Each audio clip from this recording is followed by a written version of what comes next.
অধিকাংশ মানুষ প্রশংসা করে লোভে, সমালোচনা করে হিংসা, আর সম্পর্ক করে স্বার্থে। আসসালামু আলাইকুম, সবাই কেমন আছেন? আশা রাখছি ভালো আছেন, আর আমরাও ভালো আছি।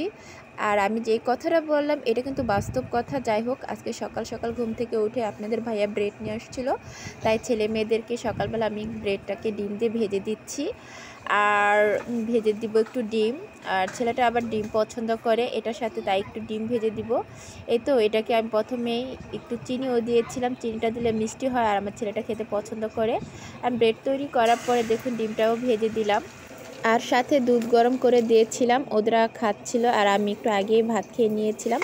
তারপর 10টা-11টার দিকে আমি দুপুরে রান্না করতে চলে আসছি। এর জন্য প্রথমে আমি ভেন্ডিটাকে আগে ধুয়ে নিয়েছিলাম, ধুয়ে কেটে নিয়েছি। তারপরে পেঁয়াজ আর শুকনা মরিচের মধ্যে দিয়ে তেল দিয়ে জাস্ট আমি ভেন্ডিটাকে দিয়ে দিলাম। তারপর দিয়ে দিলাম লবণ, হলুদের গুঁড়া আর হালকা পরিমাণে মরিচের গুঁড়া। এটাকে দিয়ে অনেকক্ষণ নাড়াচাড়া করেছিলাম। এটা কিন্তু শুকিয়ে ফেলবো, আর এই বিজলা বিজলা এটা থাকবে না। এর পরবর্তীতে আমি রান্না করেছিলাম দেশি পুঁটি, আর রান্না করেছিলাম ডিমটাকে দিয়ে জাস্ট পেঁয়াজ কাঁচামরিচ দিয়ে একটু বাগার দিয়ে এটাকে আমি তরকারি কষায় যেভাবে ওভাবে কষিয়ে জাস্ট একটু পানি দিয়ে তারপর পিচ করেছিলাম ডিমগুলো, ওই ডিমগুলোও দিয়ে দিয়েছিলাম। এভাবে রান্না করলে কিন্তু আমরা সবাই খেতে পছন্দ করি। আর অন্যদিকে আমি আবার দেশি পুঁটি রান্না করব তরকারি দিয়ে, আর এই জন্য মাছটাকে আমি প্রথমে কষিয়ে নিচ্ছি। আর কষানোর জন্য যা যা লাগে তাই করে নিয়েছি। আর মাছটাকে কিন্তু ভালোভাবে কষাতে হবে, জাস্ট 3-4 মিনিটের মতো কষালে হবে, কিন্তু বেশি নাড়াচাড়া করা যাবে না, তাতে নষ্ট হয়ে যাবে। আর এদিকে একটু ঢেকে রেখেছিলাম, তারপরে একে একে আমি সবগুলো তুলে ফেলবো।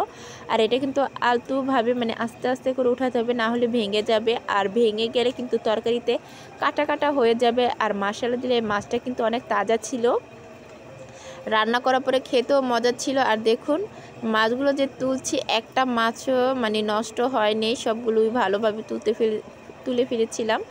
আর এদিকে আমি তরকারিতে যেহেতু রান্না করব, এর জন্য তরকারিটাকে আগে আমি কেটে রেখেছিলাম। আর এর জন্য আজকে কিন্তু অন্যরকম করে রান্না করব, জাস্ট আলু আর ডাটা এটাকেও আমি একটু কষিয়ে নিব, জাস্ট 10 থেকে 8 মিনিটের মতো কষাবো। কষানোর পরে তারপরে একটু পানি দিয়ে দিব, পানি দিয়ে তারপর পরবর্তীতে দিয়ে দিব মাছগুলো দেওয়ার পরে একটু হালকা করে আবার ছড়িয়ে ছিটিয়ে দিব। তারপরে একটু জিরা দিয়ে দিব। আর আমি জিরাটা কিন্তু প্রথমেই দিয়ে দিই, কারণ কি পরবর্তীতে জিরা দিলে এক সাইডে থাকে আর এক সাইডে থাকে না, অন্যরকম লাগে, এর জন্য। আর এই তো দেখুন আমার রান্না শেষ। আর আমার রান্না কেমন হয়েছে সবাই কমেন্ট করে জানাবেন।